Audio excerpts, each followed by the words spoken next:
bẹ́ẹ̀ ni jàre bàbá mi Sunny Adé ọmọ Ọládéníyì.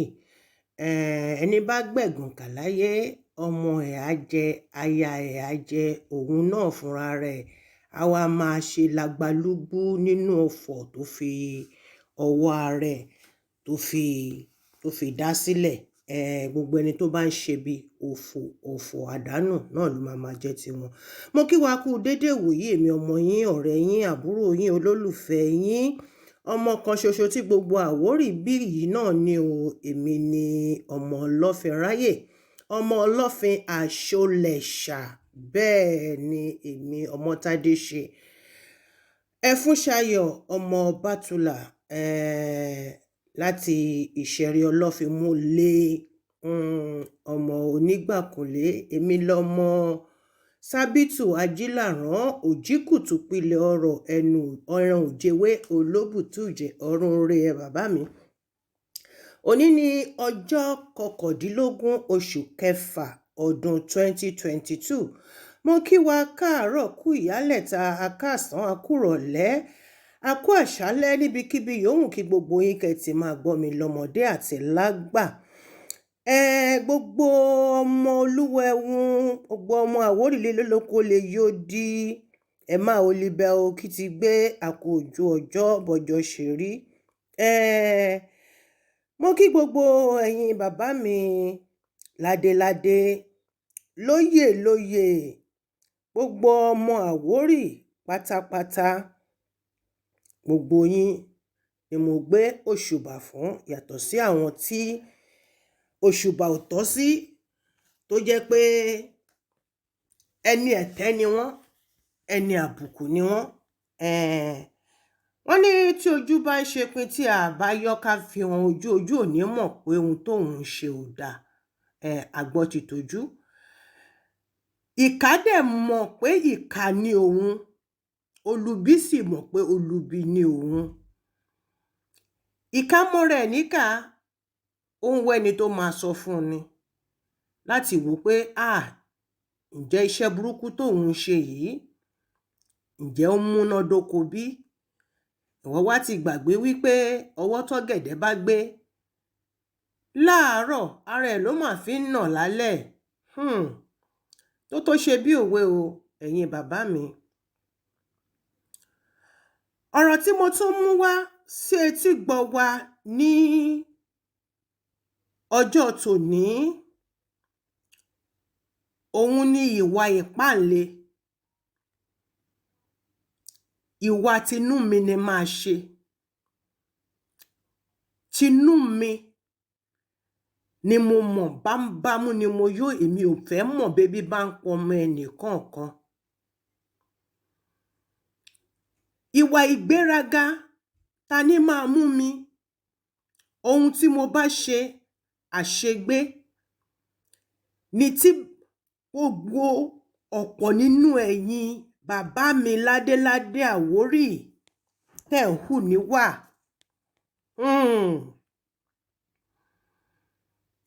Òun ló tún ṣòmí lóminú, ló jẹ́ pé kí n tún sọ pé mo tún fẹ́ fi àkíyèsí, mo fẹ́ fa àkíyèsí ọ̀pọ̀ ènìyàn sí.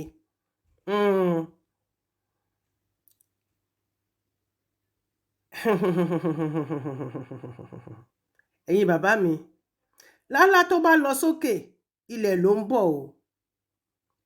Èmi ni mo tó tán. Èmi ni mo tó tán. Kò sẹ́ni tó ń tó tán. Ọlọ́run ọba Elédùmarè nìkan ni ọba tó tó tán. Ìwà tí ẹ̀yin bàbá kankan yìí tẹ̀ hù sí àwa tí a jẹ́ ọmọ yín, òun ló ń kan mí ní ominú. Nítorí pé kí ni? Ẹ fẹ́ kí wọ́n mọ̀ yín pé gbajúmọ̀ ni yín láàárín àwọn olórin, láàárín àwọn ọmọ onímọ́tò,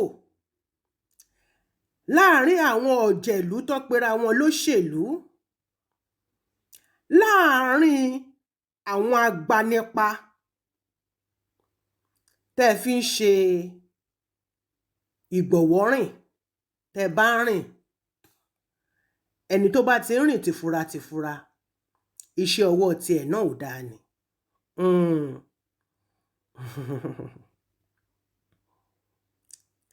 Ẹ̀yin kan yìí náà,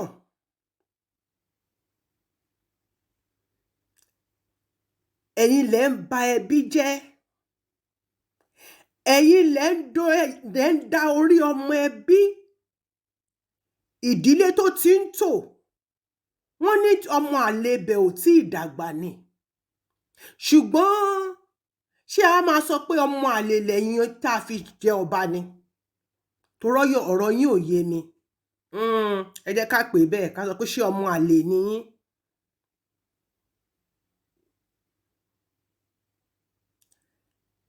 Ẹbí ìdílé kọ̀ọ̀kan ẹ̀ ń kọ̀yìn wọn sí ara wọn nítorí ojú kòkòrò. Owó tẹ́ ẹ máa ná tán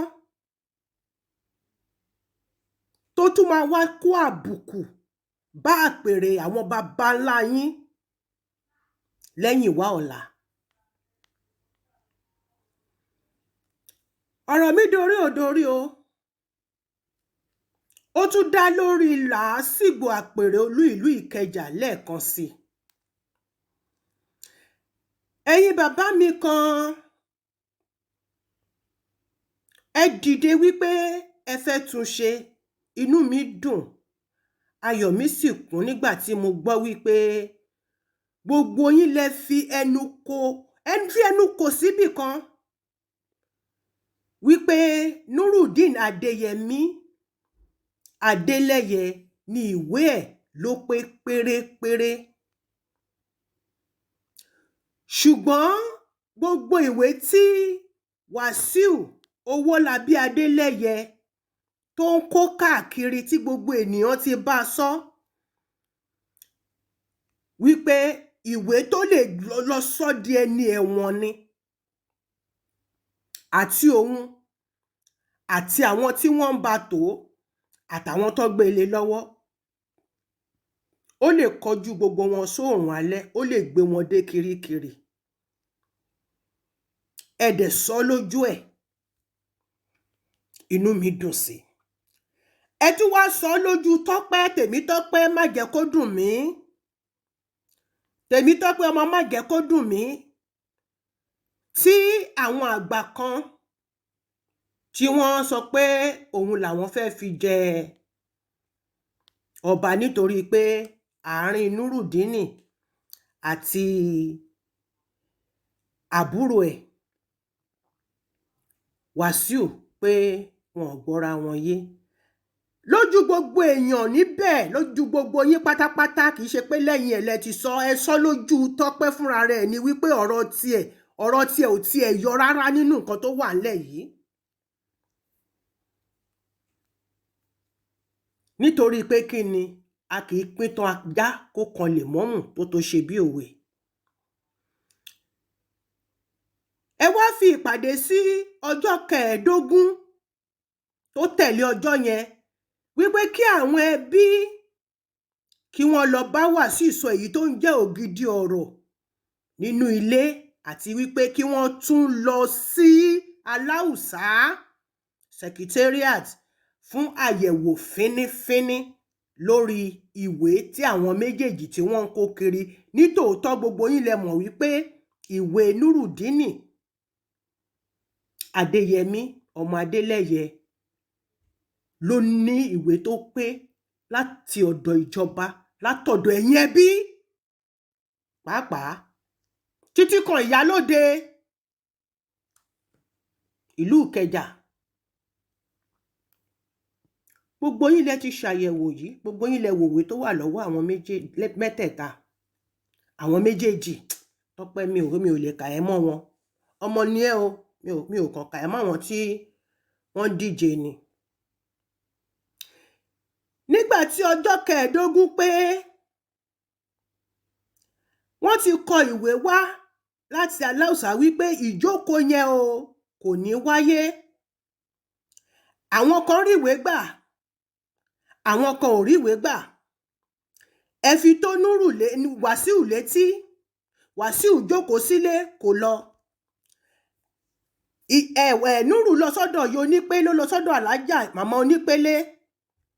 Màmá sọ pé àwọn náà ò rí ìwé kankan ṣùgbọ́n àwọn ò mọ nǹkan tí àwọn fẹ́ ṣe. Ṣùgbọ́n gbogbo yín lẹ ti jọ ṣe àlùdé àpàdé ẹ̀. Ó mà ṣe o. Wàsíù yọjú sí inú yàrá ẹ̀, ó jókòó síbẹ̀, ó ń jẹ gbádùn. Màmá Onípélé àti gbogbo ẹ̀yin tó kù, ẹ̀yin ẹ má jẹ́ kí n ẹ̀yin ṣá, ẹ̀yin aríjẹ màdàrú, gbogbo yín ẹ gbéra yín jọ nítorí pé kí ni ọba Onígbòǹgbò ó ti hint yín lábẹ́lé pé kí gbogbo yín kẹ́ máa bọ̀, òun ti ní nǹkan tóun máa ṣe, àwọn ti lọ́gbọ́n tán máa dá sí, kẹ́ máa mú Tọ́pẹ́ bọ̀. Táwọn mẹ́tẹ̀ẹ̀ta ò bá ti pèsè, ẹ lè ráyè ṣe nǹkan tẹ́ fẹ́ ṣe. Nurudeen Adéyẹmí ọmọ Adélẹ́yẹ ó yọjú sí ìjókòó yìí. Ọba Onígbòǹgbò, ìwọ nìkan ló wà ń bẹ̀ torí ọba tó bá ti kọjá àyè ìwọ la máa lò fún, ṣùgbọ́n mo fi kábíyèsí sí nítorí orí adé àwọn baba ńlá.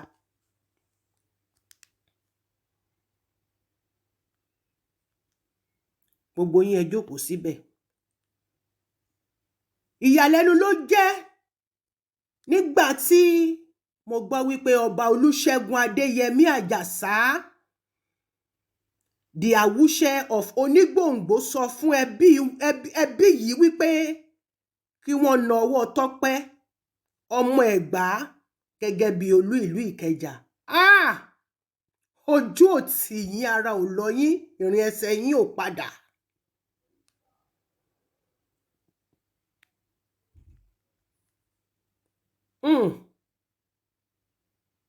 Ó mà ṣe o.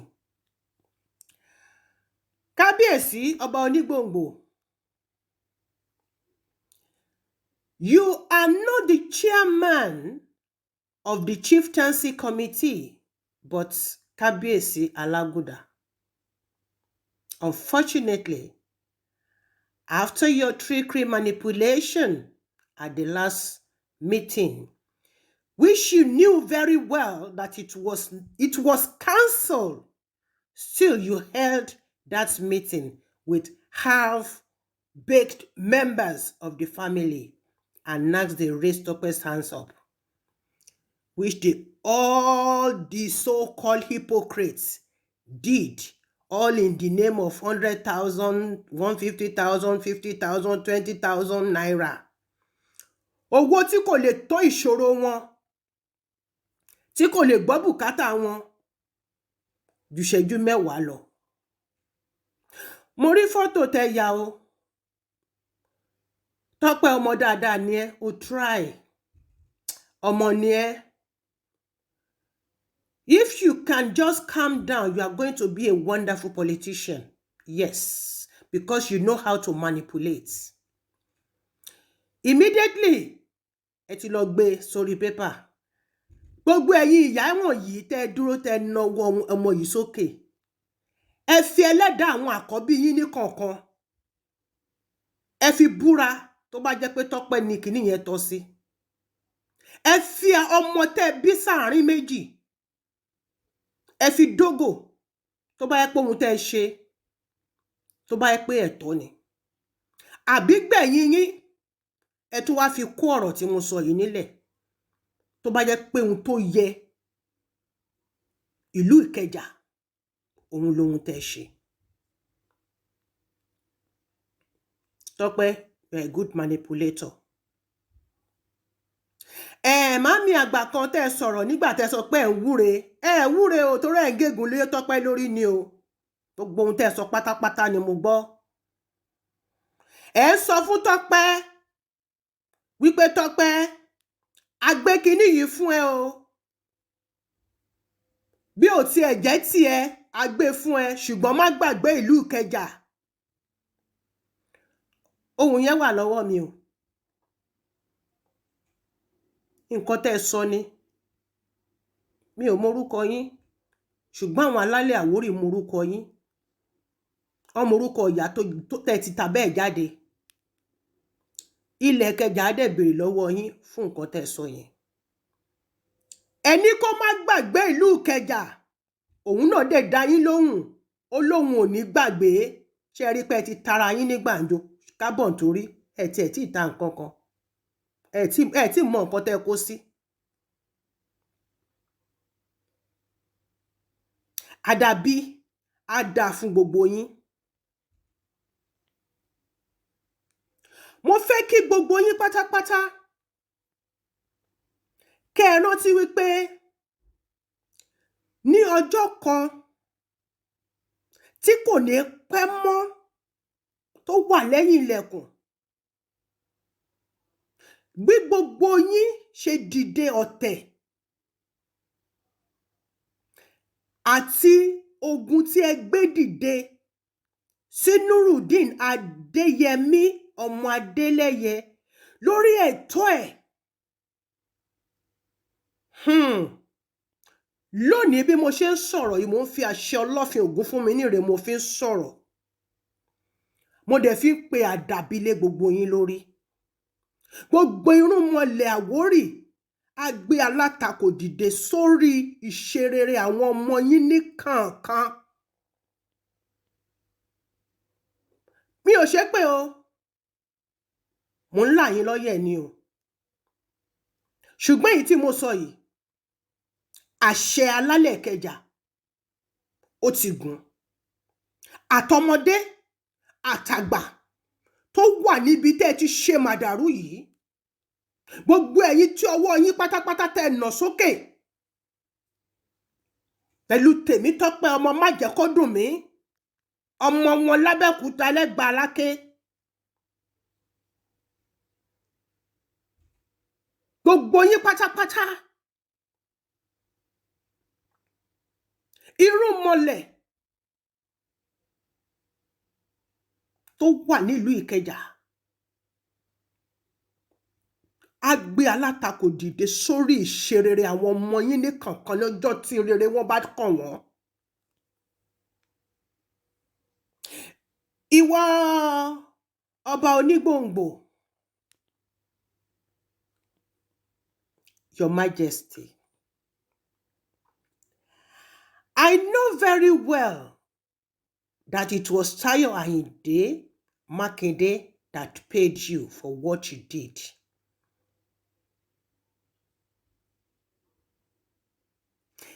If people that put you on that very throne you are sitting, as young as you look, and you are,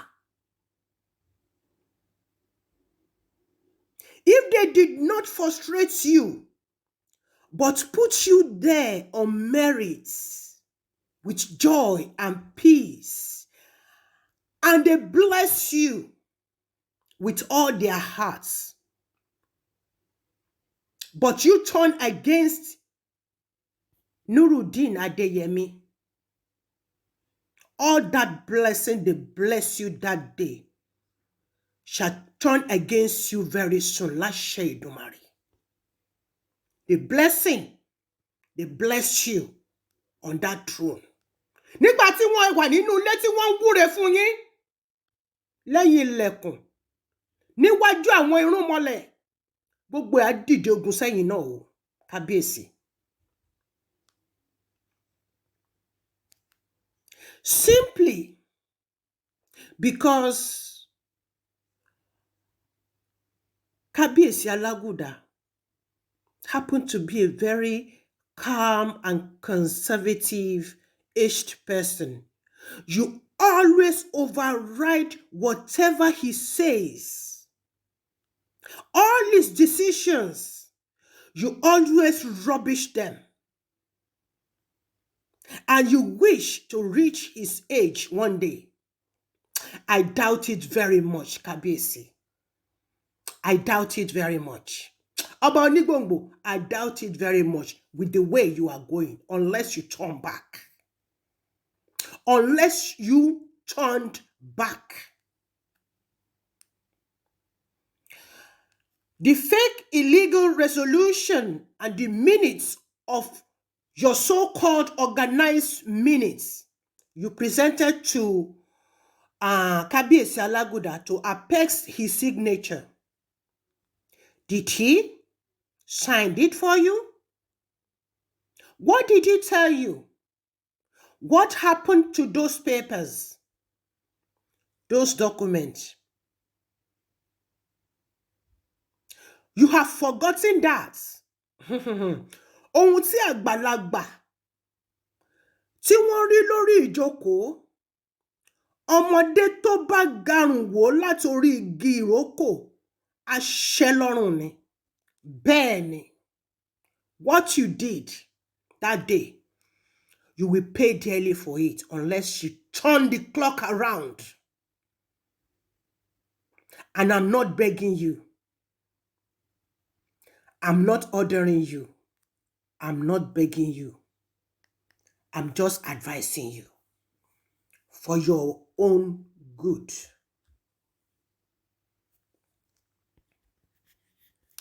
That sitting of that day was a contempt of court because you did not notify all concerned that the meeting was rescheduled. The wise man did not sign those documents because he is wise and fear the wrath of the seat he is sitting on, not like you and your likes that careless what might happen to the children you will leave behind. Sir, he told you, Kabiyesi Alaguda told you to sign the document yourself. Which is my reason for this message. In case you forge his signature or you sign it and say for Kabiyesi Alaguda. He did not sign those documents. Your resolution, he did not sign it. The minute you took, he did not sign it. He returned it. He did not even have a look at it twice. A look at any of those stupid papers twice. In case, I'm repeating myself, you forge his signature or you sign it and say for Kabiyesi or on behalf of Kabiyesi Alaguda. That is why I'm making this audio to the whole wide world to hear. And for record purpose, for great grandchildren, Awori children to come in future, they will know how you run that throne. How you run, how you are doing things in your own way, all in the name of money. Apparently, sir, you are like other Awori power drunk kings in the hood. You have really disappointed and dented your crown as well as that throne you are sitting on, all in the name of money and connection with Tayo Ayinde Makinde that paid you handsomely. Yes, Tope has no money to give you, but he has people's properties to award to Tayo Ayinde Akimade.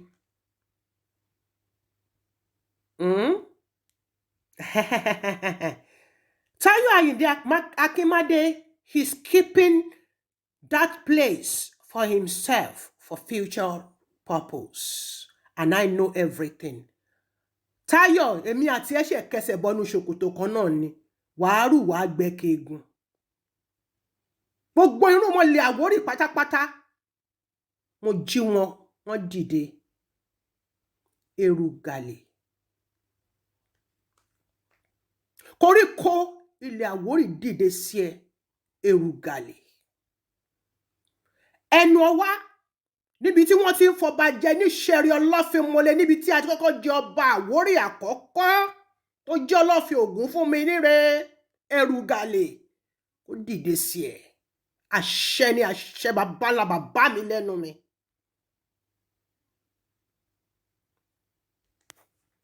Sir, Mr. Oba,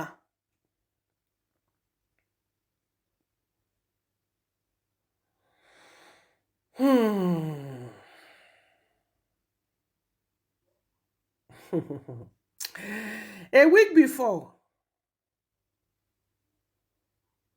you, this same person, you brushed Tope aside that he has no say in the matter at hand. But immediately Tayo bargained with you. You just turned everything upside down.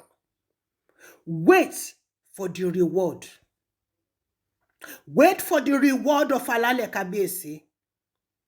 You will wish you never get involved in this Ikeja saga from onset.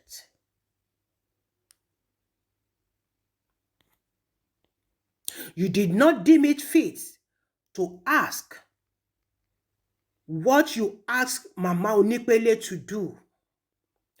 Mama, ìyá mi, ìyá àgbà, ìyá àlàáfíà. Mo ń wò yín, mo ń rí ìyá mi nítorí pé nígbà tí tẹ́ sọ fún mi pé ẹ mọ̀ ìyá mi, ẹ mọ̀ ìyá tó bí èmi Táwàkálítù Omotadeshe, ẹ mọ̀ ìyá mi. Ìjọ náà ni lọ́kàn mi ti fà mọ́ yín ni mo sọ pé mo ti rí ìyá. Ṣùgbọ́n nígbà tí mo wá rí gbogbo òkòkòdoro ọ̀rọ̀, mo dẹ̀ bá yín sọ̀rọ̀ pé ìyá má jẹ́ kí àwọn ẹni bí yìí kí wọ́n tì yín pa. Kò tí ì pẹ́ jù ìyá mi. Ẹ ṣe ètò, ẹ tún tò, ẹ ṣe àtúnṣe káwọn ọ̀rúnmọlẹ̀, irúnmọlẹ̀ alálẹ̀ Àwórì kó tó bẹ̀rẹ̀ sí fi ara hàn yín lọ́sàn-án gangan tòrìṣà. Ṣé rí gbogbo ẹ̀yin tó kù yẹn, the rest of you, you don't matter at all. Ìṣẹ́ ló bá yín gbogbo yín mulẹ̀ bí ẹ̀gbẹ́ iṣu. Ẹ tẹra mọ́. Àkísà ní ti ewé ọ̀gẹ̀dẹ̀, àkísà tẹ́ ń wọ̀ yẹn ẹ lè bọ́ níbẹ̀. Ọ̀rọ̀ yín kò ní kí máa dára mi láàmú lé lórí. In your own words, Kábíyèsí Onigbongbo, for you to know that Omotadeshe, ọmọ tí gbogbo Àwórì bí ni. In your own words, you said you can't collect money from Temitope Majekodunmi, but because he is the one the government want to use. Who are the government? Who is the government? Who is the person that told you that he is the one that government to use? Ju Tayo Ayinde lọ. Ha ha ha ha ha ha. My darling Kabiyesi, you will get more than enough from him when he gets there, according to your bargain with him. Is that not what you said? You said you will get more than enough from Temitope when he gets to the throne. You will get because of the bargain that you bargained with him personally. My darling Kabiyesi, what a fool you are.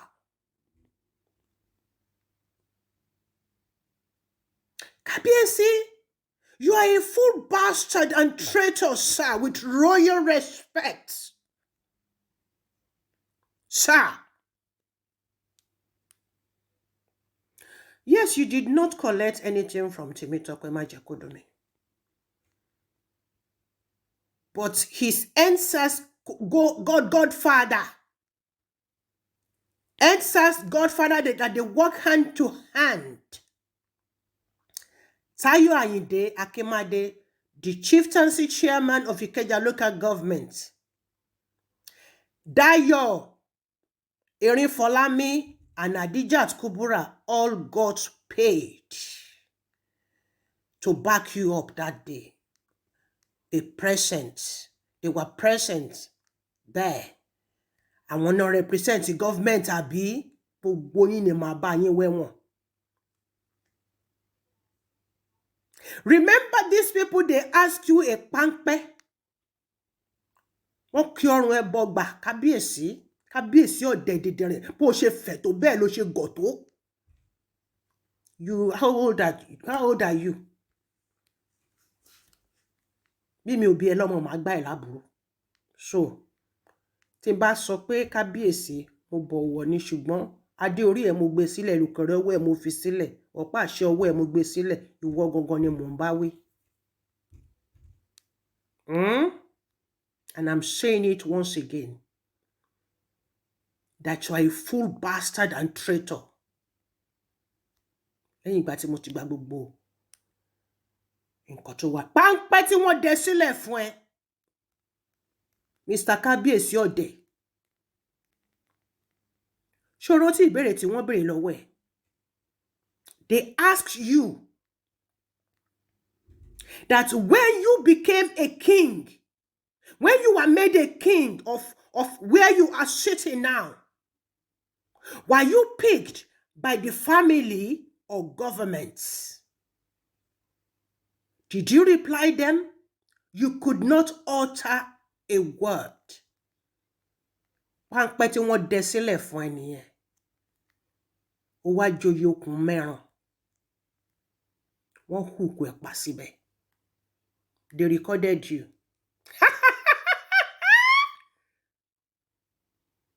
Are you surprised? It shocked you? Gbogbo meeting tó ń bá wọn ṣe ni wọ́n record. Everything is on record.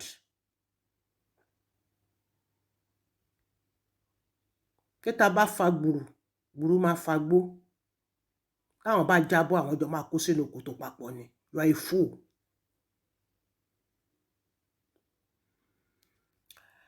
Ìwọ jàre dàdá ń dín ní àbúrò mi.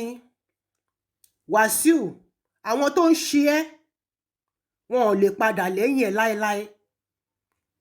Nítorí gbogbo ẹnu tó ti fi já wáyà, gbogbo ìlérí tó ti ṣe fún wọn, gbogbo ìbúra tó ti ṣe fún wọn, gbogbo wọn ti jáde tì ẹ́ lọ́rùn. Gbogbo ọfọ̀ ògèdè tí wọ́n ti palí ẹ lórí, gbogbo ìtọ́ ti bù sínú oúnjẹ, gbogbo ìtọ́ ti fi sí ẹ lára tó sọ pé àwọn fi ń ràn ẹ́ lọ́wọ́ ni kó lè débẹ̀. Gbogbo ẹ̀ ni ló ń jẹ́ kó rí ẹ kó máa ó yeyeyeye ló lè sùn ó lè wo. Ilé ògbà ẹ̀ ọ̀nà ògbà ẹ̀ bí ewé àrá àgbà. Ó wá di ewé ojú omi tí kò kí nísinmi. Ó kàn tẹnu mọ́rọ̀ kan náà bí àwòkọ́ níwèé tó jẹ́ pé òun ló máa gbé edé kirikiri. Sórí àti wá àti àwọn tọ́jọ́ kó fún ẹ, gbogbo yín lẹ́jọ́ máa ṣẹ̀wọ̀n papọ̀. Ìwọ nìkan court case tó wà lọ́wọ́ ẹ, tó wà lọ́rùn ẹ, tó wà attend sí every time. It's over 15. And case kan wà tí mo máa deal pẹ̀lú ẹ lórí ẹ tí wọ́n gbé wá fún mi. It's a personal one tó pa bàbá ní bàbá. Lórí ilẹ̀ náà ni. Ṣé wà pé mi ò tí ì mú yẹn mọ́rọ̀ yìí? Màá ṣe wá gbé jáde ńsìn.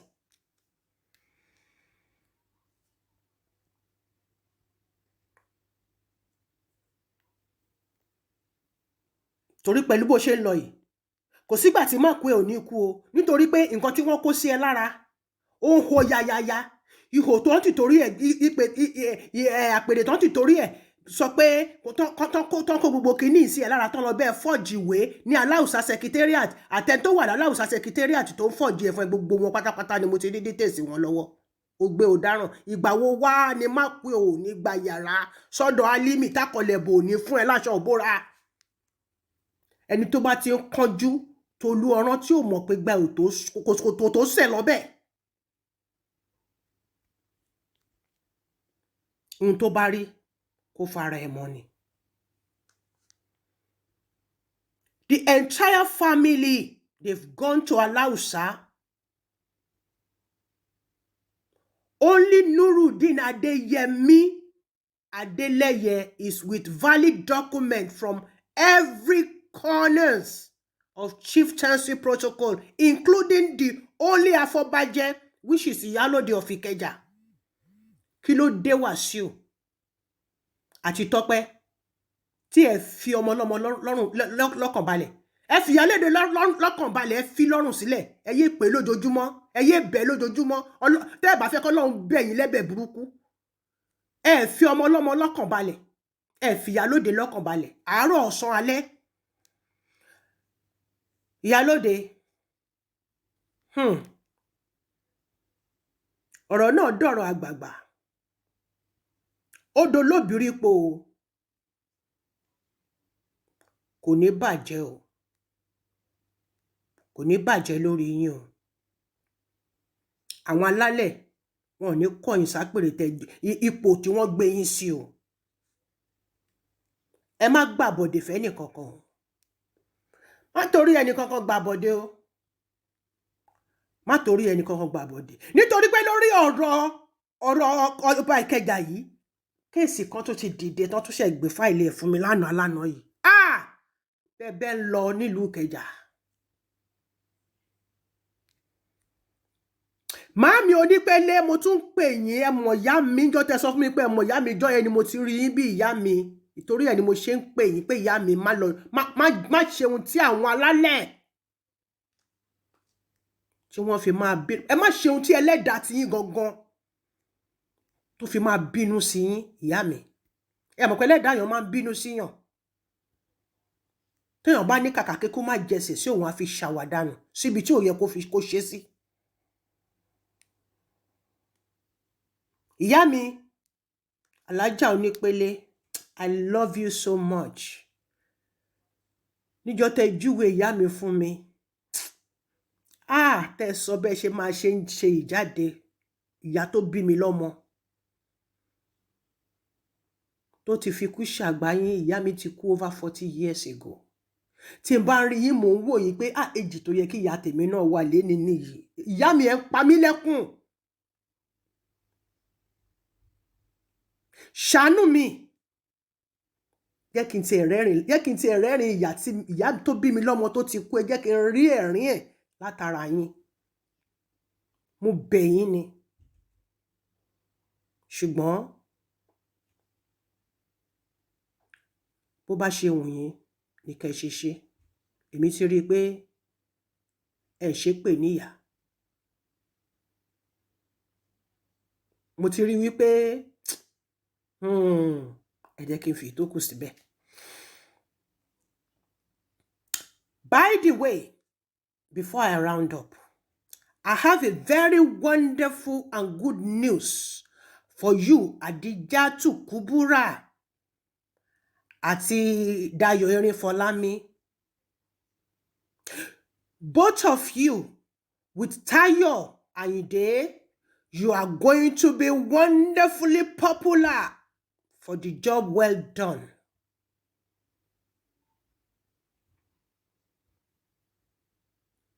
In Ikeja. Adijatu Kubura, Dayo Erinfolami, you are a good servant.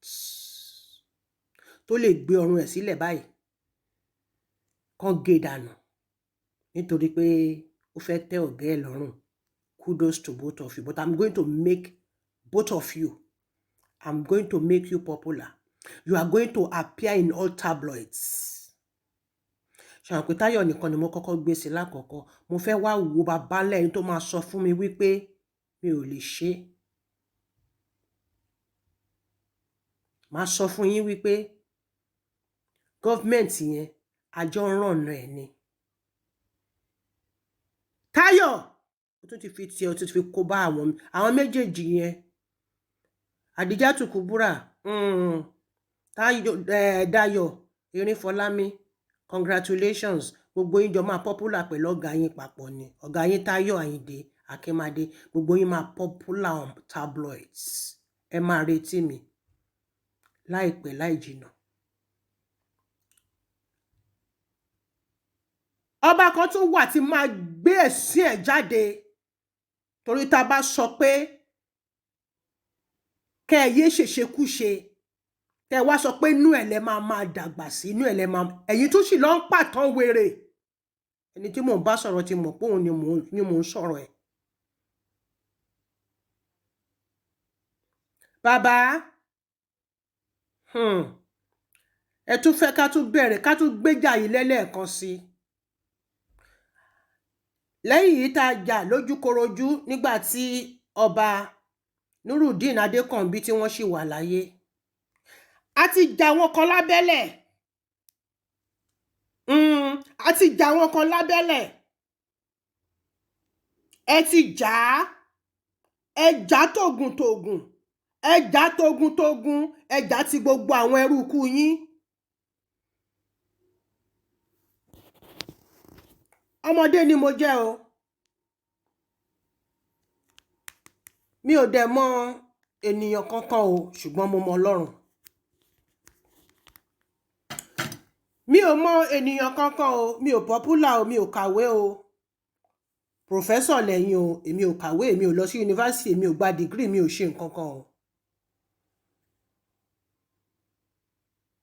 ṣùgbọ́n gbogbo ayé ló máa bá wa fetí gbọ́ gbogbo ayé ló dẹ̀ máa bá wa fojú rí tí ẹ bá rí ẹni tó máa bá yín sọ òtítọ́ ọ̀rọ̀ tí ẹnu ìyàwó yín ò bá ká yín tí ẹnu àwọn ọmọ yín náà ò ká yín tí ẹnu àwọn tí ẹ fi ṣe kí náà ti ń pè é gba àwọn tó gbá nígbà tí ẹ pé ibìkan náà lẹ gbogbo yín tiẹ̀ kún darí tẹ bá ti fún wọn lówó tẹ bá ní kan sọ náà máa sọ bàbá